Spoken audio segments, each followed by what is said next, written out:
Does anyone remember that scene from Thor 1 where Loki's having like that existential mental breakdown because he finds out his whole idiot life is this huge lie and he's like a frost giant, which is probably like an expletive to them. And he's like screaming at Anthony Hopkins' character Odin, and he's like caught red-handed, and instead of like addressing his son and trying to help him work through these problems and owning up to his mistakes, he just like lays down on the steps and just goes to sleep. What a boss move. Next time I'm getting yelled at, I am going to just lay down and go into my Odin sleep and just hopefully it all blows over and then I don't have to worry about it anymore. What a genius maneuver.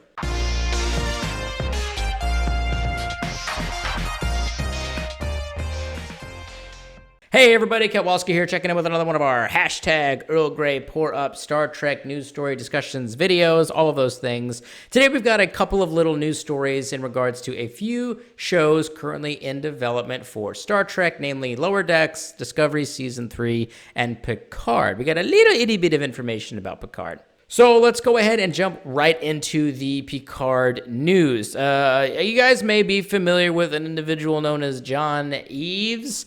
He is kind of a legacy individual that's been involved in so many Star Trek productions over the last couple of decades. He's very popular within the fandom community. He both designs different sets, starships, concept art, different things like that, provides things for productions, and really a whole bunch of other things. But he is a member of the industry, so he's not really like a super spy, essentially, if that makes sense.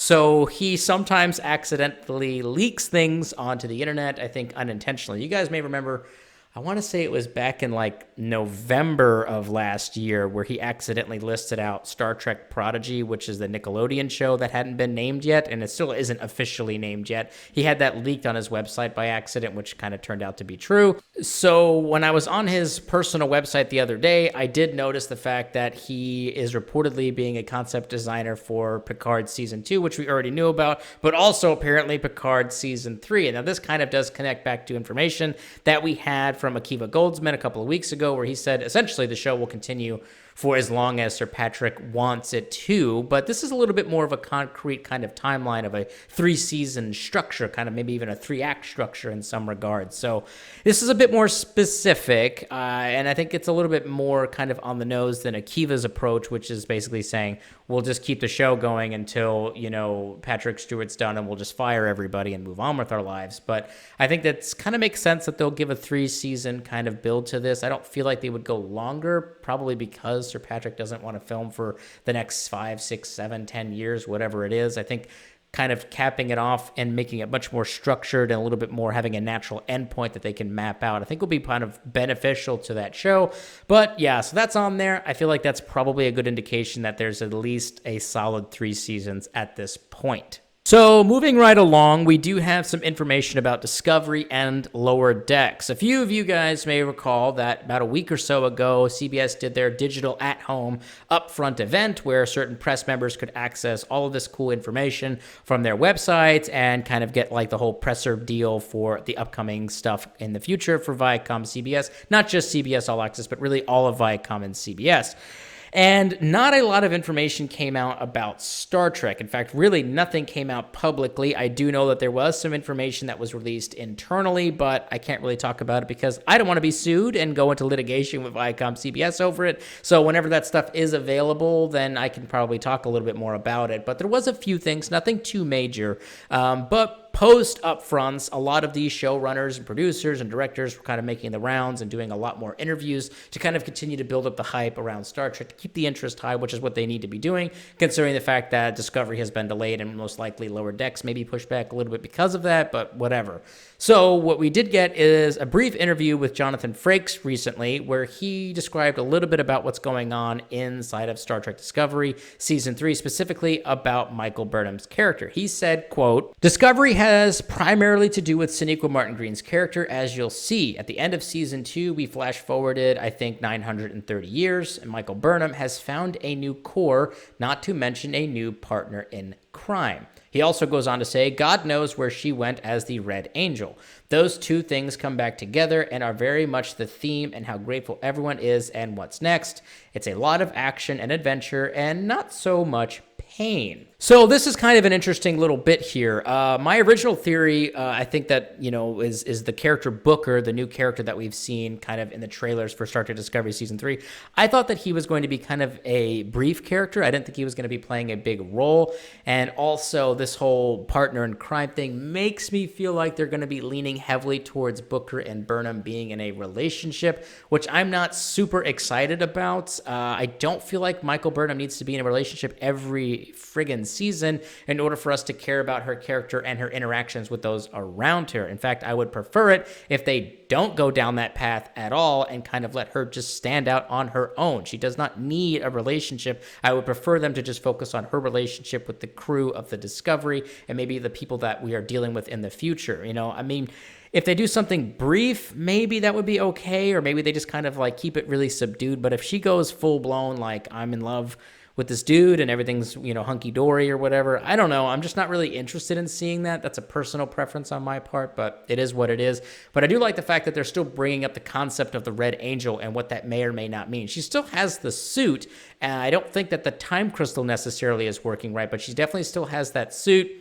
So who knows what she's using that for. It is capable of, space flight and space travel, so she could potentially go into space with it or do different things with that, or maybe do some kind of, her own kind of, Strange New Worlds mission where she maybe goes from planet to planet inside of the suit. I don't know what the range is on that bad boy, but it'd be interesting to see if they kind of play up that aspect a little bit, that the suit wasn't just that one-off thing for the end of the second season, and that it actually is a beneficial tool going into the third season.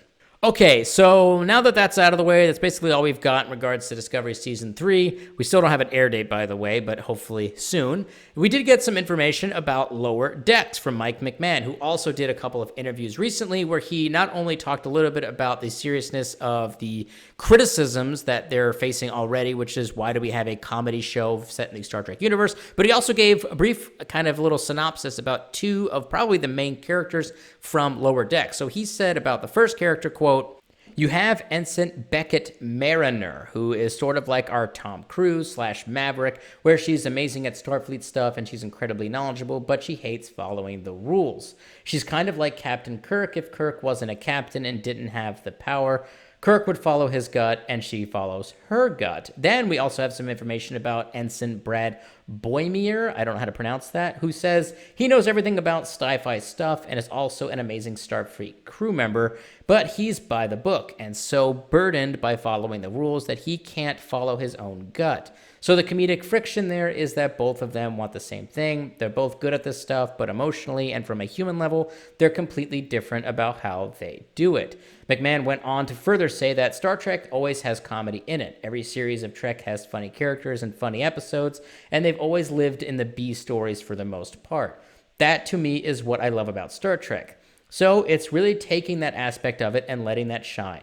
McMahon went further on to say that he basically is aware that you can't have super goofy or idiot characters kind of inside of the show, which you kind of reference specifically like a Morty type character from Rick and Morty. They can't be goofy or silly or kind of stupid in some regards because they're technically still Starfleet officers. So you can't write a goofy character because they're still supposed to be the cream of the crop, the best of the best, So you can't go too far into the goofy land where they wouldn't necessarily be a Starfleet officer, because then it kind of breaks the canon a little bit, where it's like, well, how could this idiot be a Starfleet officer? How could they get to that point? I think it's a hard thing to kind of balance, and I think that's kind of a hard thing to kind of write jokes about, because of the fact that being goofy, especially in an animated show, is a really easy way of really kind of just playing up for laughs, and kind of being outrageous and over the top is a really easy way to get some laughs out of the audience.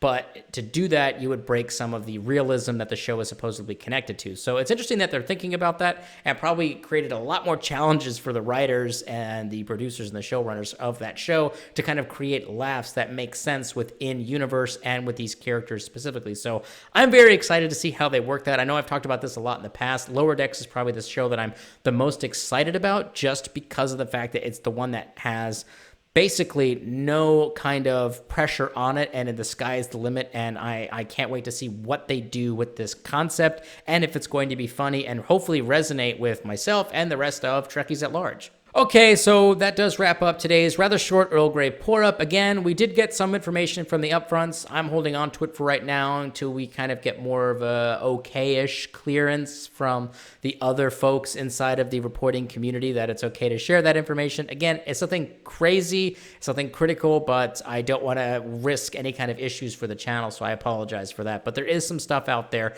and I am aware of it in case you guys are as well, so we'll see what happens the next couple of weeks. But I am curious to hear what you guys think about all of this information. Do you think that we basically confirmed a third season of Picard? What do you think about Michael Burnham being in another relationship for the third season in a row? And are you excited about Lower Decks, especially some of the information that we're hearing right now? Are you excited to see this? Are you interested in it? Are you at least kind of maybe going to give it a chance, so to speak? Or are you just completely writing it off? I'm curious to hear what you guys and gals think. So get those comments up down below, and we'll go ahead and get the conversation started. Live long and prosper, my Trekkies!